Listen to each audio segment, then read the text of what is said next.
नमस्कार दोस्तों, स्वागत है आपका वनडे एग्जाम सेंटर में।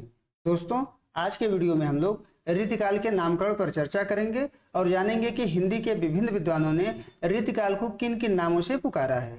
चलिए वीडियो को शुरू करते हैं। हिंदी साहित्य के विद्वानों में इस बात पर मतभेद रहा है कि जो हिंदी साहित्य का उत्तर मध्यकाल है, जिसको रीतिकाल के नाम से जाना जाता है, इसका उचित नामकरण क्या हो। हिंदी साहित्य का उत्तर मध्यकाल यानी रीतिकाल 1643 ईस्वी से लेकर के 1843 ईस्वी तक रहा है। 1643 ईस्वी में रीतिकाल की शुरुआत होती है और यह 1843 ईस्वी तक चलता है। हिंदी के जो विभिन्न विद्वान हैं, उन्होंने अपने अपने अनुसार इसका नामकरण करने का प्रयत्न किया है। देख लेते हैं किस विद्वान ने इसको किस नाम से पुकारा है। पहला नाम मिश्र बंधु का है और मिश्र बंधुओं ने रीतिकाल को अलंकृत काल के नाम से पुकारा है। विश्वनाथ प्रसाद मिश्र हैं, इन्होंने रीतिकाल को श्रृंगार काल के नाम से पुकारा है। रमाशंकर शुक्ल रसाल हैं, इन्होंने रीतिकाल को कला काल के नाम से पुकारा है। और आचार्य रामचंद्र शुक्ल हैं, इन्होंने रीतिकाल को रीतिकाल कहा है, यानी जो रीतिकाल नामकरण है यह रामचंद्र शुक्ल के द्वारा ही किया गया है। अब देख लेते हैं कि जो उपयुक्त नाम है ये कितने प्रासंगिक हैं। जो विभिन्न विद्वानों के द्वारा नाम दिए गए हैं यह कितने प्रासंगिक हैं, इसको हम लोग विस्तार से समझने का प्रयास करेंगे।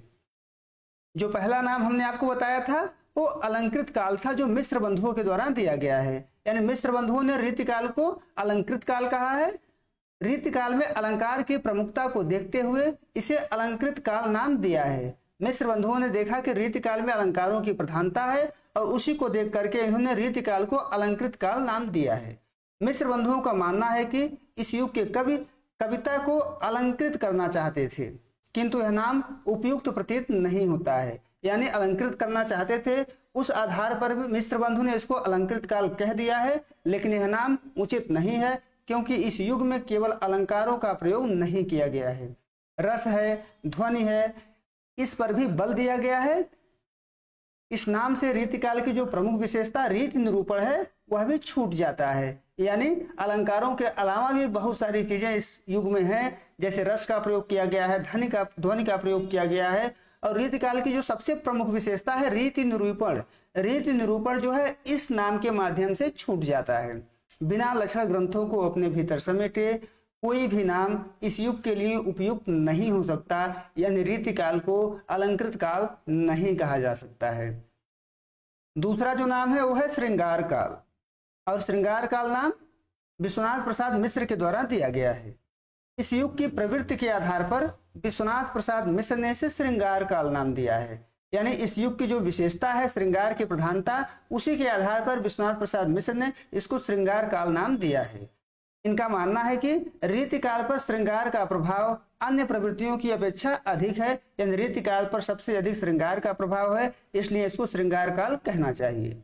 मिश्र जी का एक तर्क यह भी है कि शुक्ल जी द्वारा दिए गए नाम रीतिकाल में रीति मुक्त काव्यधारा के कवि सम्मिलित नहीं हो पाते हैं। यानी जो शुक्ल जी ने रीतिकाल नाम दिया है, इसमें जो रीति मुक्त काव्यधारा के कवि घनानंद, आलम, बोधा ठाकुर हैं, ये शामिल नहीं हो पाते हैं। इस दृष्टि से यह नाम उपयुक्त लगता है। यानी अगर हम इसको श्रृंगार काल कहेंगे तो रीति मुक्त काव्यधारा के कवि भी इसमें शामिल हो जाएंगे। इस दृष्टि से यह नाम उपयुक्त लगता है। शुक्ल जी ने लिखा है, इन शुक्ल जी ने अपने हिंदी साहित्य के इतिहास में लिखा है कि प्रवृत्ति और विषय वस्तु के धरातल पर यदि कोई इसे श्रृंगार काल कहना चाहे तो कह सकता है। शुक्ल जी ने भी माना है कि इसकी जो प्रवृत्ति है और रीतिकाल की जो विषय वस्तु है, इसके आधार पर इसको श्रृंगार काल कोई कहे तो कह सकता है। और इसी को आधार बना करके विश्वनाथ प्रसाद मिश्र ने रीतिकाल को श्रृंगार काल नाम दिया है। किंतु दोस्तों इस नाम पर भी आपत्ति है। रीतिकाल के जो वीर काव्यधारा है, जो भक्ति काव्यधारा है और जो नीति काव्यधारा है, इन सभी काव्यधाराओं के कवि इसमें शामिल नहीं हो पाते हैं, क्योंकि इनकी जो प्रवृत्ति है वो श्रृंगारिक नहीं है।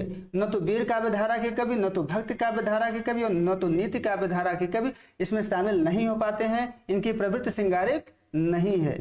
एक कवि इस नाम में, यानी इस नाम में, यहाँ इस कर लीजिएगा, इस नाम में समाहित नहीं हो पाते हैं। श्रृंगार काल नाम लक्षण ग्रंथों की परंपरा को भी अपने भीतर नहीं समेटे हुए है। यानी जो श्रृंगार काल नाम है वो लक्षण ग्रंथों को भी अपने भीतर समाहित नहीं करती है, अतः यह नाम भी स्वीकार्य नहीं है, यह नाम भी उतना उचित नहीं है। तीसरा नाम है कला काल। और कला काल नाम रमाशंकर शुक्ल रसाल के द्वारा दिया गया है। रमाशंकर शुक्ल रसाल ने रीतिकाल को कला काल नाम दिया है। उनका मानना है कि रीतिकाल के कवियों ने कविता के भाव पक्ष पर ध्यान न देकर कला पक्ष पर अधिक ध्यान दिया है। यानी कवि जो है भाव पक्ष पर अधिक ध्यान नहीं देता है, कला पक्ष पर अधिक ध्यान देता है, कविता के शिल्प पर अधिक ध्यान देता है। इस युग में कविता को कलाकारी के रूप में देखा गया है। यानी जो रीतिकाल का कवि है वो कविता को कलाकारी के रूप में देखा है। यहाँ पर जो कवि है वह अपने कला का प्रदर्शन करना चाहता है और अपने कला के प्रदर्शन के माध्यम से धन और यश की प्राप्ति करना चाहता है। यानी कला की प्रधानता इनके अनुसार रीतिकाल में प्रमुख है और उसी को देखते हुए इन्होंने रीतिकाल को कला काल नाम दिया है। यह सत्य है कि इस युग के अधिकांश कवियों ने कला पक्ष पर जोर दिया है, पर इस नाम की भी अपनी सीमा है। यानी कला काल के नाम की अपनी सीमा है। जो नीति परक कवि हैं, जो भक्ति परक कवि हैं, जो वीरता परक हैं और जो रीति मुक्त कवि हैं, इनको यह नाम अपने भीतर समाहित नहीं कर पाता है। ये कवि कला के प्रदर्शन के लिए कविता नहीं लिखे हैं, बल्कि अपने भावनाओं की अभिव्यक्ति कविता के माध्यम से करते हैं। अतः यह नाम भी स्वीकार्य नहीं है। विद्वानों ने इस नाम को भी स्वीकार नहीं किया है। यानी रीतिकाल को कला काल भी नहीं कहा जा सकता है। अगला नाम है रीतिकाल और यह नाम आचार्य रामचंद्र शुक्ल के द्वारा दिया गया है। रीतिकाल नामकरण रामचंद्र शुक्ल के द्वारा किया गया है। यह नाम अन्य नामों की अपेक्षा अधिक वैज्ञानिक है। और क्यों वैज्ञानिक है, इसके संदर्भ में डॉक्टर नगेंद्र ने लिखा है, जहां तक इस युग कर लीजिएगा यहाँ पर, जहां तक इस युग को रीति विशेषण सहित प्रयोग में लाने का प्रश्न है, उसके विषय में यह सहज ही कहा जा सकता है कि यह श्रृंगार काल की अपेक्षा अधिक वैज्ञानिक है। यानी उनका मानना है कि श्रृंगार काल की अपेक्षा इसको रीतिकाल कहना अधिक वैज्ञानिक है। यह जो नाम है, जो रीतिकाल नाम है, यह रीति निरूपण की प्रवृत्ति को भी अपने भीतर धारण करता है। इनके श्रृंगारिकता में भी एक रीति है। रीति मुक्त काव्य धारा के कवि भी इस नाम में शामिल किए जा सकते हैं। यानी जो रीति मुक्त काव्य धारा के कवि घनानंद, आलम बोधा ठाकुर आदि हैं, उनको भी इस धारा में, इस नाम में शामिल किया जा सकता है, क्योंकि स्वतंत्र होते हुए भी उनकी कविता करने की अपनी एक रीति है।